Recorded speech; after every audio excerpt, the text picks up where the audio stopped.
Donc on est réunis ici pour parler de New Romance, qui est un phénomène hyper à la mode et hyper répandu dans le lectorat sur toutes les nouvelles générations depuis 2010 principalement. On l'a vu notamment avec des phénomènes américains tels que After d'Anna Todd, et maintenant les Françaises ont une part hyper importante dans cette production.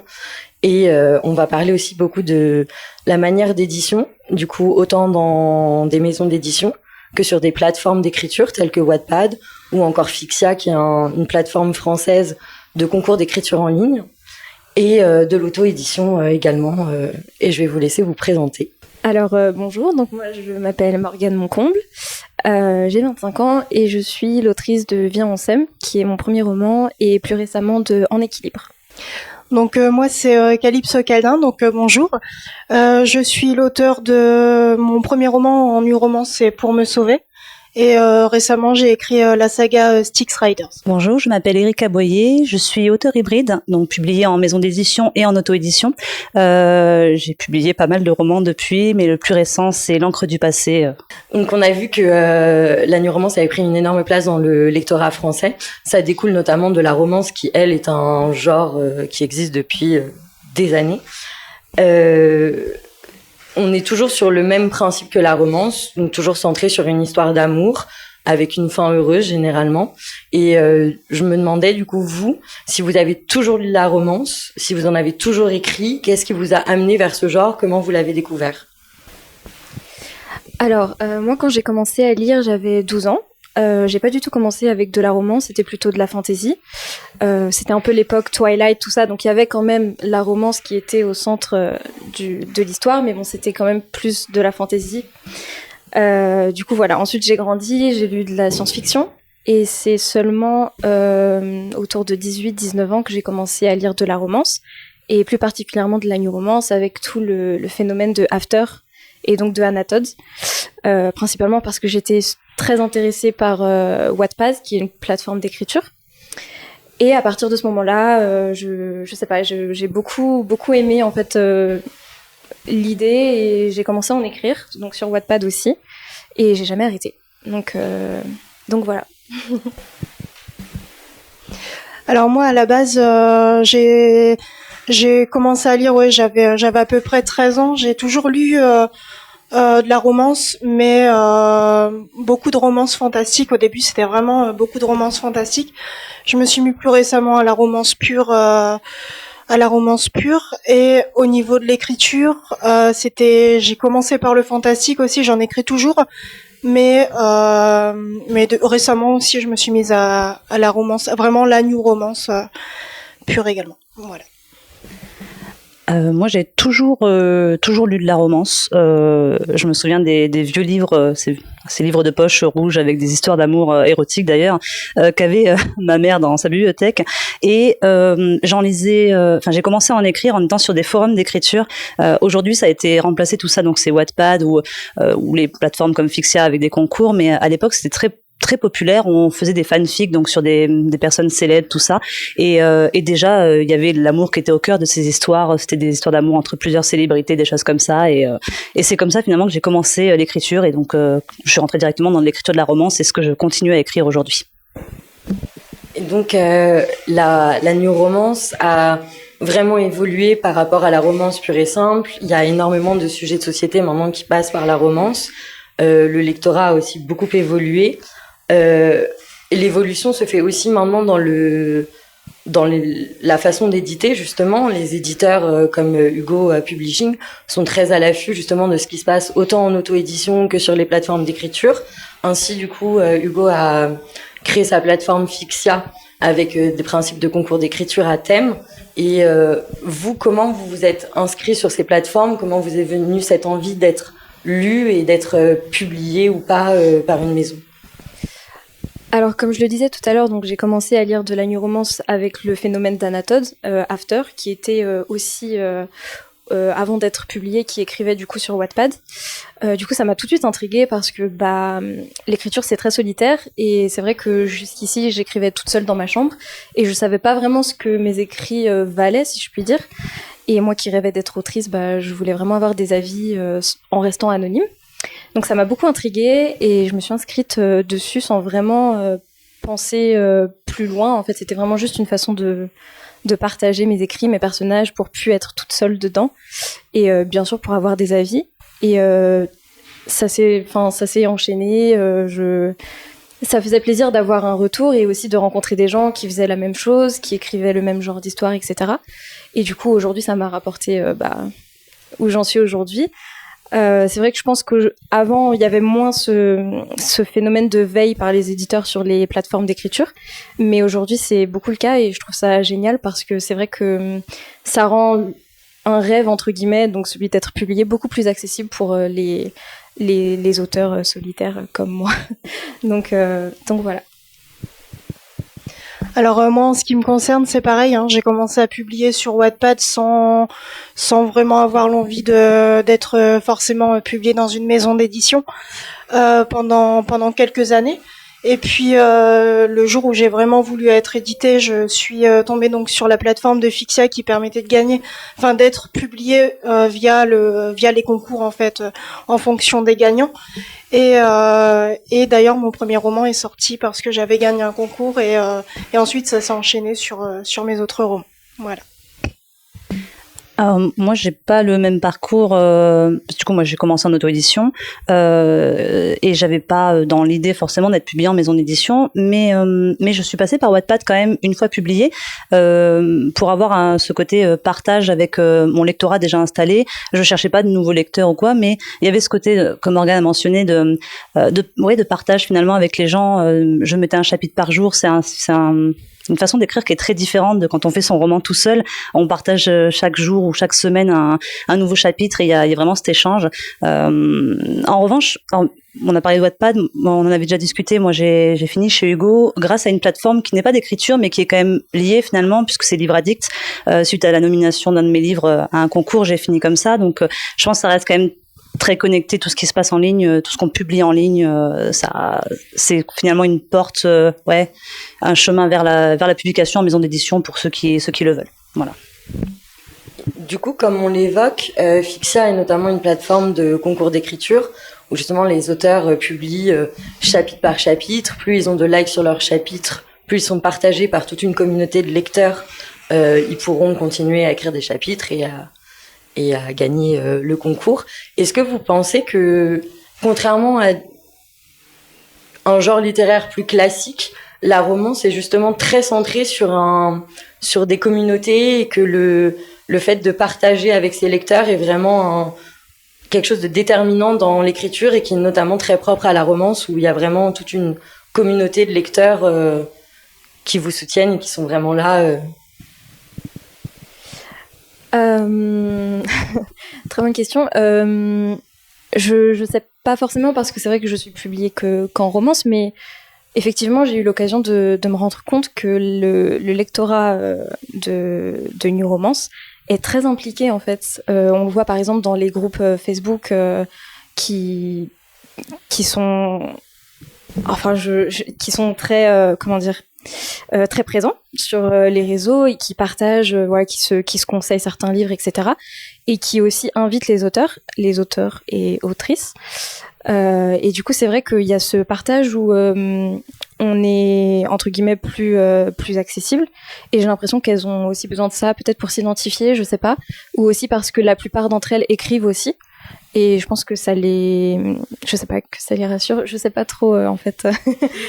Ce que vous en pensez, mais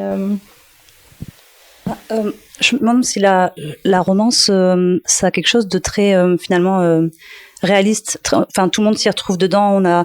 Presque tout le monde a vécu ou vit une histoire d'amour, ce qui fait que c'est, je pense, c'est un genre littéraire qui est apprécié parce qu'on peut se projeter, ça fait rêver tout en étant quand même, réaliste. Et donc il y a peut-être plus cette proximité qu'avec d'autres genres littéraires comme le policier ou des choses comme ça. Et je me trompe peut-être, je sais pas, mais en tout cas, je vois nos lecteurs, nos lectrices, particulièrement les miens, je sais qu'ils sont vraiment à fond dedans avec tout ce qui est réseaux sociaux, à discuter, à échanger, à vouloir, se rapprocher de nous. Donc est-ce que c'est lié à la romance ou juste à l'écriture de manière générale? Je sais pas, mais je pense que c'est un genre qui a un côté abordable entre guillemets. Je sais pas. Est-ce que c'est lié à la romance? Mais enfin, si je suis d'accord dans un sens parce que du coup, moi, je lis aussi beaucoup de fantasy vu que c'est mon genre de prédilection entre guillemets, et je vois que la communauté n'est pas du tout la même. Et c'est peut-être justement parce qu'il y a cette barrière où la fantasy c'est quand même un monde qui n'est pas le nôtre. Et la romance, non, et c'est vrai qu'on arrive plus facilement à s'identifier parce qu'on a à peu près tous vécu la même chose, comme tu le disais, mais je pense que tu as raison. Et puis il y a je sais plus si tu en avais parlé, on en a discuté peut-être entre nous, mais le principe qu'on aborde beaucoup de sujets actuels de société, tout ça dans la romance, donc ça entraîne des discussions, des échanges, des débats, donc je pense que naturellement on en vient à beaucoup parler sur les réseaux, parce que écrire un livre, bon, c'est pour nous, le publier c'est finalement pour échanger, enfin en tout cas dans mon cas, je sais pas pour les filles, mais il y a un côté partage, et donc ouais, ça passe par les réseaux sociaux, puisqu'on peut pas toujours, surtout en ce moment, venir voir les gens, donc ouais, ça joue beaucoup en tout cas dans notre métier, dans notre vie, quoi. Et du coup, en termes d'édition pure, est-ce que pour vous, il y a une réelle différence entre l'écriture sur les plateformes, l'écriture en maison d'édition? Est-ce que pour vous, c'est totalement... vous pourriez pas revenir sur les plateformes maintenant que vous êtes édité en maison, ou inversement, comment vous voyez les... Alors du coup, moi j'ai commencé forcément par les plateformes, enfin une plateforme. Et c'est vrai que depuis, je n'écris plus du tout dessus. Pas par manque d'envie, parce que d'un côté, ça me manque. C'est vrai que c'est pas du tout la même chose quand on écrit sur une plateforme. Comme elle le disait tout à l'heure, Erika, on publie un chapitre environ toutes les semaines. Et on a ce retour vraiment immédiat, en fait, des lectrices où dès qu'on écrit ce chapitre, on a un avis. Et surtout, ce qui est bien particulièrement sur Wattpad, je sais pas forcément pour Fictia, mais les lectrices peuvent commenter à chaque phrase, entre guillemets. Et du coup, on sait par exemple quelle réplique va faire rire ou va faire pleurer. Et moi, j'ai adoré ça. Et là, le fait d'être publié, c'est vrai que du coup, on a un processus où on est seul, en fait, face à notre écran. Et c'est différent parce qu'on avance un peu à l'aveugle, en fait. Alors que sur une plateforme, on avance en sachant que ça plaît, en fait. Que tel ou tel chapitre plaît ou ne plaît pas, d'ailleurs. Mais c'est vrai que seul, on est à l'aveugle et on sait pas trop. Et j'ai l'impression que ça ajoute une certaine pression. Surtout quand on est publié et que c'est son métier. Voilà, il y a cette pression où on se dit il faut que ça plaise, mais on le sait pas forcément sur le coup. Alors après, on a des bêta-lecteurs, des bêta-lectrices, etc. On a notre éditrice ou notre éditeur. Mais c'est vrai que c'est pas pareil. Donc voilà, c'est peut-être un peu plus angoissant et un peu moins fun, on va dire. Mais c'est une autre manière qui me plaît aussi. Je sais pas vous, mais bon, même si parfois les plateformes, ça manque un petit peu quand même. Alors moi, au contraire, en fait, quand je souhaite publier un livre, je le publie forcément sur la plateforme. Dans un premier temps, je dirais le temps de le finir entièrement, et puis ensuite je passe le relais en édition si jamais ça colle à ce que la maison d'édition recherche, bien sûr, pour éviter justement le sentiment de solitude quand on écrit, et puis pour être peut-être accompagné sur toute la durée du livre. Parce que ce qui est assez fun d'avoir les réactions des lecteurs sur toute la durée du livre. Donc voilà. Alors, moi, je suis pas trop sur les plateformes d'écriture. Je l'avais fait pour Promesse Tenue dans les débuts, mais c'était vraiment juste pour les lecteurs et lectrices que j'avais.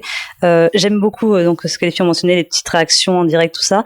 En revanche, comme j'ai tendance à facilement manquer de confiance en moi, je préfère éviter de poster des choses tant que je suis pas arrivée au bout, que je suis pas satisfaite, parce que ça peut vite me faire perdre espoir ou me dire non, ça va pas, il y a rien qui va, des choses comme ça, donc j'évite.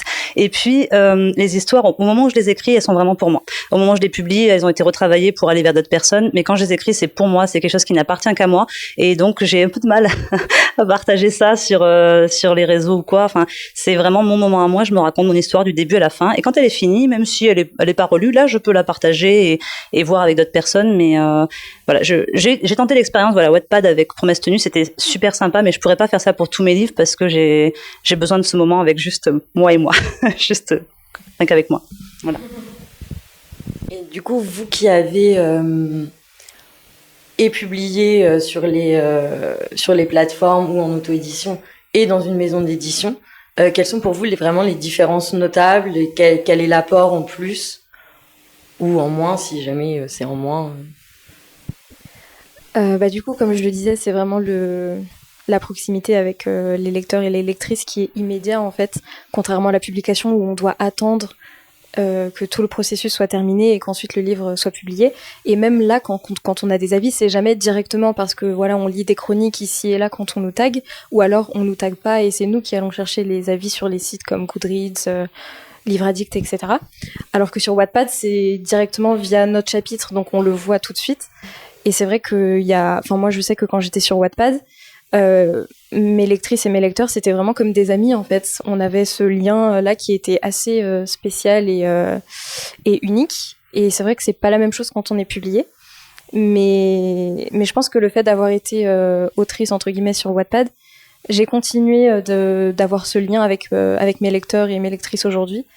Et voilà, je vois pas forcément de différence, sauf comme je l'ai dit tout à l'heure, la solitude d'écrire notre roman, mais sinon non.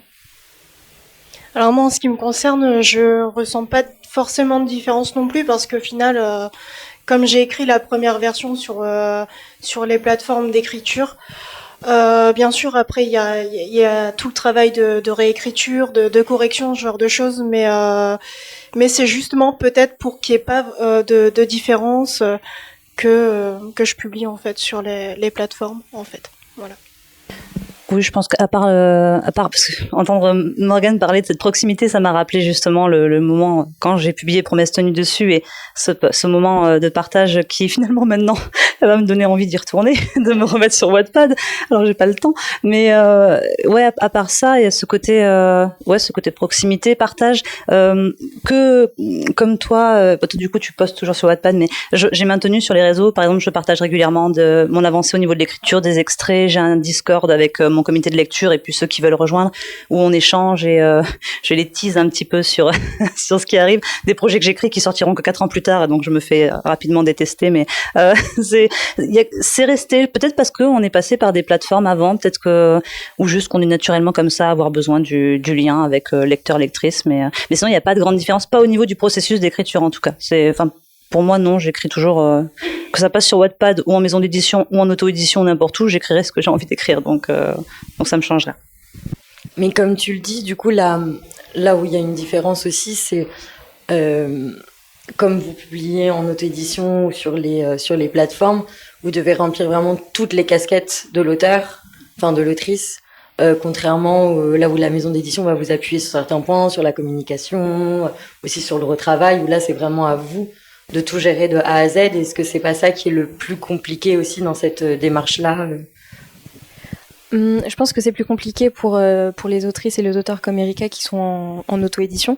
Sur les plateformes, on n'a pas forcément cette impression, je pense.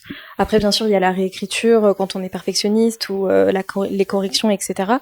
Mais non, je pense que juste la seule, entre guillemets, la plus grosse différence, c'est de pouvoir écrire ce qu'on veut, en fait, sur les plateformes, où c'est peut-être pas tout le temps le cas en maison d'édition parce qu'on doit suivre une ligne éditoriale, mais jusqu'ici j'ai jamais eu de problème. Enfin, je suis assez libre d'écrire ce que je veux chez Hugo et justement c'est ce que j'apprécie. Donc voilà. Mais je pense que c'est plus au niveau de l'auto-édition où ça change quelque chose. Moi, je pense que en fait, ce qui est bien, c'est que maintenant avec les plateformes d'écriture, c'est que tout est disons que ça nous permet de faire nos couvertures, ça nous permet de faire nos mises en page. Alors au final, tout se fait presque automatiquement, donc on ressent pas vraiment, je pense, le travail comme de l'auto-édition. Je pense que c'est beaucoup plus compliqué en auto-édition que sur les plateformes qui sont faits vraiment pour ça et où est-ce qu'on a tous les outils pour le faire en fait. Donc voilà. Bon, clairement en auto-édition, il y a énormément de choses à faire. Il faut prendre toutes les casquettes, tous les métiers en fait de la maison d'édition. Donc c'est sûr que voilà, c'est du travail. Mais après, je pense que ça dépend pour Wattpad. Comment vous voyez ça? Parce qu'il y a des gens qui vont utiliser Wattpad pour réellement se faire connaître et donc peut-être décrocher un contrat avec une maison d'édition. Donc il y a tout un travail de com quand même à faire pour faire connaître son histoire. Moi, ça c'est quelque chose qui m'a toujours effrayée parce que si on veut se faire remarquer, à moins de connaître quelqu'un qui connaît quelqu'un, il faut quand même être lu. Parce que si il y a beaucoup de lus, quelqu'un va dire non, c'est quand même beaucoup lu, beaucoup commenté. Peut-être que c'est intéressant intéressant, peut-être que je vais le prendre. Donc ça dépend de l'objectif qu'on a quand on se met sur Wattpad. Moi, je l'ai utilisé pour le plaisir. J'étais déjà signée chez, même pas, j'étais pas signée, mais je voulais pas forcément de contrat. Donc comme j'étais en auto-édition, j'avais pas besoin, et c'était un grand plaisir. Mais si j'avais dû le faire pour potentiellement me faire découvrir par Hugo, je pense que ça aurait été un travail vraiment monstre, parce que il faut vraiment faire beaucoup de com sur les groupes Facebook. Tout à l'heure, vous disiez, c'est beaucoup de boulot quand même. Mais c'est pas la même chose que d'être en auto-édition et de faire son livre de A à Z, mais ça reste quand même beaucoup de travail pour après finir en maison d'édition, quoi. C'était là-dessus que je souhaitais rebondir. Justement, le lectorat de romance et de new romance en particulier lit vraiment toutes les autrices, tous les auteurs, pardon, qui sont publiés et sur les plateformes, que ce soit Wattpad, que ce soit Fixia, que ce soit en auto-édition, que ce soit dans des petites maisons d'édition, que ce soit chez Hugo. Et vraiment, le lectorat lit de tout et est très attentif à tout ce qui s'y passe. Mais est-ce que pour vous, les plateformes sont un moyen d'être édité en maison d'édition, ou ça peut être une fin en soi d'être juste sur les plateformes, ou est-ce que vous avez fait ça dans un but d'être édité par la suite par une maison Je pense que ça dépend de ce que chacun veut. Il y a beaucoup de gens qui écrivent sur les plateformes juste pour partager, et puis d'autres qui rêvent d'être publiés, donc ça dépend des gens. Personnellement, j'ai commencé vraiment juste parce que j'étais très intriguée. Je me suis jamais dit ça va me permettre peut-être d'être repérée, surtout que, comme je le disais tout à l'heure, au moment où, je crois que c'était en 2015 où je me suis inscrite, et il y avait encore très peu de veille en fait faite par les éditeurs sur Wattpad, donc c'était vraiment pas du tout quelque chose auquel je pensais. D'ailleurs, c'est pas du tout Hugo qui m'a remarqué, entre guillemets. C'est une lectrice en fait qui, sans me le dire, a envoyé un message à Hugo sur Facebook en leur disant: cette histoire est trop cool, il faut que vous la lisiez, etc. Et c'est à partir de là où peut-être ils se sont dit on va peut-être lire, et voilà où j'en suis aujourd'hui. Mais non, de base c'était pas du tout l'idée que j'avais en tête, mais je trouve que c'est beaucoup plus comment dire, aujourd'hui c'est beaucoup plus possible qu'avant, et je pense qu'aujourd'hui beaucoup de personnes se mettent dedans parce qu'elles voient que ça fonctionne en fait. Alors en ce qui me concerne, je pense que ça peut être vraiment un tremplin, les plateformes d'écriture. Ça a été le cas pour moi. Mais après, on n'est pas forcément obligé de passer, je pense, par les plateformes d'écriture pour être publié. Il y en a qui choisissent vraiment le chemin d'envoyer juste leur manuscrit aux maisons d'édition, ce qui marche parfois très bien. Donc, mais bon, en ce qui me concerne, c'est vrai que moi, ça a plutôt été un tremplin. Donc, voilà. Moi, du coup, comme je disais, j'étais pas concernée parce que ça n'a pas été comme ça, mais c'est sûr et certain que ça aide. Alors, on prend Fixia, par exemple. Pour le coup, ce sont des concours d'écriture où il y a vraiment une publication à la clé. Donc, oui, si on le fait, on sait qu'on a envie d'être publié. Mais je pense que c'est aussi une alternative maintenant pour la publication, parce que on le sait, il y a énormément de manuscrits qui sont envoyés. Les maisons d'édition, il faut qu'elles traitent tout ça, ça prend un temps fou, et parfois elles passent peut-être même à côté de livres qui sont très bien parce que le début ne leur convenait pas. Et finalement, si on veut essayer, on a cette alternative de publier sur Wattpad où on veut, et de réussir justement à faire cette com pour se faire connaître, de coup se faire remarquer des maisons d'édition, et du coup se faire obtenir un contrat. Donc je trouve que c'est pas facile, mais c'est un nouveau chemin qui permet d'éviter de passer par l'envoi de manuscrits par la poste ou en numérique. Donc c'est une évolution dans le monde de l'édition en fait. Voilà. Et justement, sur le manuscrit en lui-même, dans votre écriture, est-ce que vous vous sentez pas plus libre sur ce genre de plateforme que quand vous envoyez un manuscrit dans une maison d'édition? Comme je le disais tout à l'heure, c'est vrai qu'on a plus cette liberté, entre guillemets, parce qu'on sait que sur une plateforme d'écriture, il n'y a personne, entre guillemets, derrière nous, donc on peut vraiment écrire tout ce qu'on veut.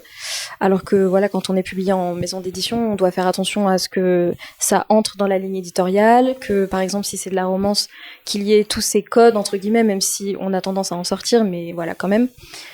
Mais personnellement, je ressens pas trop cette différence, dans le sens où chez Hugo, je suis assez libre en fait d'écrire ce que je veux. Après, voilà, je propose mes idées, et si ça plaît pas, si ça rentre pas, mais jusqu'ici, j'ai pas eu de problème. Et c'est très important pour moi, et justement, tant mieux. Alors moi pareil que Morgane, hein, j'ai pas eu spécialement de soucis au niveau de ça. J'ai été aussi libre sur les plateformes que au final dans le roman final quoi. Après la maison d'édition est assez ouverte, donc j'ai pas spécialement remarqué de différence. Non. Pas de non pareil parce que j'ai l'impression qu'il y a eu une certaine évolution, c'est peut-être juste dans ma tête, mais justement quand j'ai signé avec Hugo, j'étais persuadée que mon livre ne rentrerait pas dans la ligne éditoriale puisque j'avais une idée bien précise des codes qu'il y avait. Finalement, c'est très bien passé, ce qui fait que maintenant je me sens libre de faire absolument ce que je veux. C'est plutôt pratique. Bon après c'est vrai que comme je suis en auto-édition, moi j'ai pas trop de craintes. On en parlait encore tout à l'heure. Si ça passe pas, c'est pas un problème. Mais j'ai l'impression que c'est plus ouvert. Il y a eu peut-être des remarques justement quand l'auto-édition a pris pas mal de place sur le marché. Il y a eu des remarques sur les lignes éditoriales qui étaient très quand même fermées et tout. Et alors je sais pas ce qu'il en est des autres maisons d'édition, mais en tout cas dans le cas d'Hugo, il y a eu un rebondissement qui a été fait. Enfin, ça a été entendu et ils ont rebondi dessus et maintenant ils sont plus ouverts. On a vraiment de tout dans la romance. On avait des choses très précises avant, très spécifiques. Maintenant, on peut trouver de tout dans le segment New Romance. Et ce qui fait que nous en tant qu'auteurs, on peut écrire ce qu'on veut aussi, quoi. Donc c'est vraiment top. Voilà. Justement, on parle de l'évolution sur la manière d'éditer, des codes, mais justement, il y a une grosse évolution dans les codes, dans la romance, où maintenant on n'est plus dans des romances classiques comme il pouvait se faire. Et justement, Morgane et Erika, notamment, vous êtes très attachés à parler de sujets de société, de sexualité, d'ouvrir vraiment les consciences autour de tout ce qui se fait maintenant dans nos sociétés. Et en quoi, pour vous, la romance, c'est vraiment le meilleur canal pour pouvoir le traiter? Alors, au-delà de la romance, c'est plutôt le genre contemporain, plus globalement, je pense, qui est le plus adepte à traiter ce genre de sujet. C'est vrai que c'est un peu plus compliqué de le faire en fantasy parce que c'est des mondes qui n'existent pas vraiment. Le contemporain, et donc ici plus précisément la romance, c'est un monde qu'on connaît, c'est des problématiques qu'on vit. C'est vrai qu'avant, la romance était plus centrée sur l'histoire d'amour et peut-être aussi du coup sur la sexualité. Aujourd'hui, j'ai l'impression qu'on a beaucoup moins de tabous, on ose plus de parler de certaines choses, de diversité, que ce soit au niveau de la religion, la diversité raciale, sexuelle, etc. Et c'est vraiment une grande évolution, notamment chez Hugo, et pour moi c'était entre guillemets une évidence dans le sens où j'ai, moi en tant qu'autrice et aussi en tant que lectrice, besoin de me retrouver dans ces problématiques là, et je pense que ça plaît aux gens parce que c'est des problèmes qu'on vit tous en fait et dont on parle pas forcément par exemple chez soi ou avec ses amis, etc. Et je pense que ça aide certaines personnes à se sentir moins seules et à voir que oui, ils ne sont pas seuls à vivre ce genre de choses, et ça plaît de plus en plus. Et je trouve ça cool qu'on puisse en parler dans un cadre un peu plus léger, comme la romance par exemple, et pas seulement en thriller ou en fantasy ou que sais-je. Je crois que je l'ai dit un peu plus tôt, mais la romance, en fait, on a une idée bien précise de ça, et souvent pas très bonne pour certaines personnes. Mais c'est pas juste une histoire d'amour. Enfin, c'est de l'amour, mais l'amour, c'est finalement quelque chose qui est très humain, qui est ressenti par tout le monde sous différentes formes. Et du coup, je trouve que la romance, c'est le genre littéraire parfait pour aborder tout ce qu'on veut qui touche à l'humain. Donc toutes les émotions, toutes les problématiques de la vie, etc. Donc notamment la romance dans le contemporain. Dans la fantasy, comme tu disais, c'est un peu différent. Je suis pas d'accord avec toi. On ne sait pas si ces mondes n'existent pas. On ne sait pas. Je suis pas d'accord. Moi, Poudlard existe, ok. Mais c'est vraiment typiquement le type de le genre littéraire où on peut tout aborder, en tout cas ce qui touche à l'être humain, et donc c'est logique d'aborder tous les problèmes de société, d'aborder finalement de mener un peu nos combats là-dedans, comme le féminisme, surtout avec la romance, c'est là où il faut qu'on qu'on mène le combat féministe, ou tout ce qui est représentation, tout ça, c'est le genre littéraire parfait, et en plus c'est super important, ça devrait être dans tous les livres, hein, pas que dans la romance, parce que là on est quatre femmes blanches, mais je veux dire personne ne connaît nos sexualités, mais voilà, il y a différentes personnes, différentes couleurs de peau, différentes religions, tout ce qu'on veut, et il y a pas que nous en fait qui allons lire. lire et il faut que le livre il corresponde aussi à tout le monde, il faut que chacun puisse se retrouver et ça passe donc par la représentation, ça passe par les problématiques abordées, tout ça et pour ça la romance, contrairement à ce qu'on pourrait penser, permet vraiment de faire beaucoup de choses, d'aborder beaucoup de choses. Est-ce que vous pensez que du coup, le fait qu'il y ait énormément de plateformes, d'auteurs auto-publiés, de sujets aussi divers, que ça touche à la sexualité, ce soit aussi ça qui fait que certaines personnes peuvent être frileuses vis-à-vis de la romance? Honnêtement, je vois pas pourquoi. J'ai du mal à me mettre dans cet état d'esprit. Aujourd'hui, je pense que s'il y a certaines personnes qui sont frileux ou frileuses au niveau de la romance, c'est parce qu'il y a ce stéréotype en fait de la romance où ça ne parle que d'amour, c'est très mièvre, très niais, très ou alors à l'inverse très Chaud. Très chaud, voilà. J'allais dire porté sur la sexualité.